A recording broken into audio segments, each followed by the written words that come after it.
Egypt on the brink. Tens of thousands rally against President Mohamed Morsi in one of the biggest protests since the overthrow of former President Mubarak. Impasse in Washington as the clock ticks on the fiscal cliff. Democrats and Republicans are digging in their heels. And Russian mobile operator Megafon prices its IPO at the bottom end of the range, raising $1.7 billion. So the market mood this morning not so bright. There's growing concern that a lack of progress in talks on the US budget risks plunging the world's largest economy into recession and dragging down with it the rest of the world. A deal for Greece too, offering only short-term relief. Let's get to Patrick Armstrong. He's managing partner at Armstrong Investments. He joins us from the LSE. Patrick, a lot of concern over the Eurozone and especially the fiscal cliff. But do you think these concerns are overdone? I think anytime there is a big concern in market sell-off, that's presenting an opportunity. We think it's a very small chance that the fiscal cliff happens. It's in no one's incentivized to let the fiscal cliff happen. There'll be a lot of posturing, or someone's going to blink, but the fiscal cliff will be resolved. And anytime there is a significant sell-off, that's a good buying opportunity, we believe. So what are you buying now then? We're actually looking at stocks that have cyclical exposure.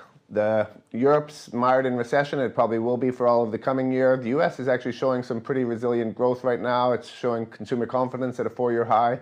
Emerging markets, Asia are all growing quite well. The global economy this year grew at about 3.5%. So people are worried about recession, no growth, but globally there still is a reasonable economy out there. And if you can find companies that are positioned to countries and economies that are growing, there's some very good value in equities right now. Such as?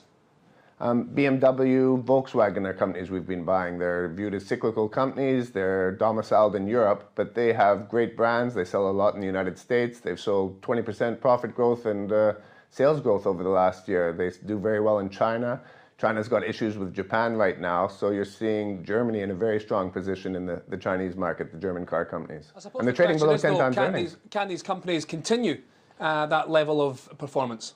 Well, I think you can. When you look at what we've been mired with for the last couple of years, it's been a pretty weak economic environment in Europe. You've had not huge strength in the United States. You've been running along 1% and 2% growth.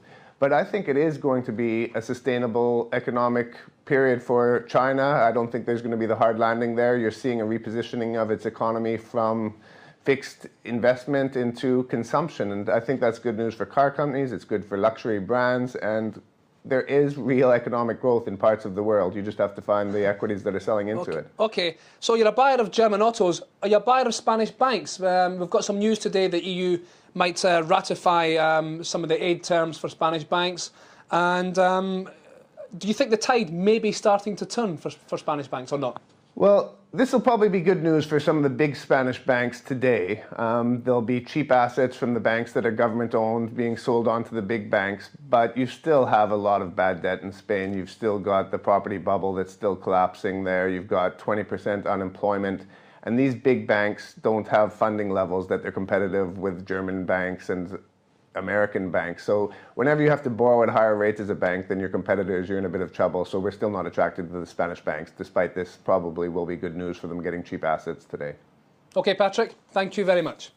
Other business stories on Reuters at this hour. Russia's second biggest mobile phone operator, Megafon, has just priced its initial public offering at $20 a share, the bottom of its range. The placement of GDRs in London and Moscow raises $1.7 billion and gives the company a market cap of around $11 billion. It's the biggest stock market listing by a Russian company since aluminium producer Rusal floated in Hong Kong in 2010. In Asia, banking sources tell Reuters that Sony may be about to sell its battery business. Here's Reuters' Tara Joseph in Hong Kong. Tara, what's the story then here? Well, let's start with Sony then. Basically, Sony needs to get rid of some assets in order to shore up its real business, and bankers are looking for business these days, so it seems to be a pretty good match. The battery business is one of the less profitable sides for Sony, and bankers think that they can make a deal to sell this business, and they're really aiming this towards overseas players. This may get the Japanese government a bit concerned. They're trying to keep business at home, but clearly Sony needs to do something to get its house on order, and offloading the battery business seems like the right place to go.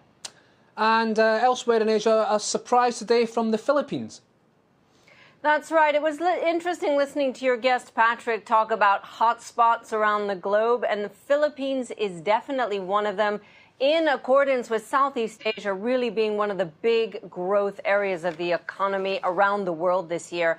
In terms of the Philippines, a country registering the second largest annual economic growth in Asia in the third quarter, it lagged only China. And as I mentioned, Southeast Asia having a great year, but Philippines also outpacing the other shining star of Southeast Asia, which is Indonesia. What they've done right, say economists, is policymakers have actually been in tune with counterbalancing the anticipated slowdown in China, also the slowdown in Europe.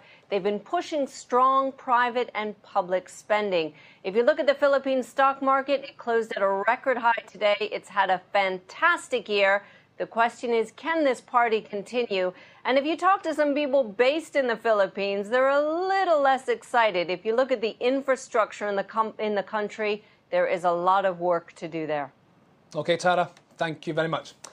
The top world news on Reuters this morning. Fighting is said to be raging in Syria's capital, Damascus, following gains by rebels in their struggle to topple President Bashar al-Assad. Syrian warplanes attacked towns in the country's north and east, while rebels shot down an army helicopter.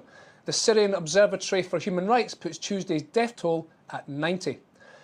More speculation over the health of Venezuelan President Hugo Chavez as he heads to Cuba for medical treatment. He told politicians he'll receive therapy for the side effects of radiation treatment given to him for cancer 6 months ago. A Chinese newspaper has been fooled by a spoof article proclaiming North Korean leader Kim Jong-un as the sexiest man alive. The People's Daily ran a 55-page spread claiming the Pyongyang-bred heartthrob as every woman's dream come true. However, the original article appeared in a US satirical magazine, The Onion. Say no more. That's it for now. I'll leave you with our pick of the day, which today comes from Reuters photographer Maxim Shemetov and shows a Russian Cossack on patrol in central Moscow. Descendants of the Tsarist warrior caste are being encouraged to increase their public profile by President Vladimir Putin. I'm Jamie McGeever. This is Reuters.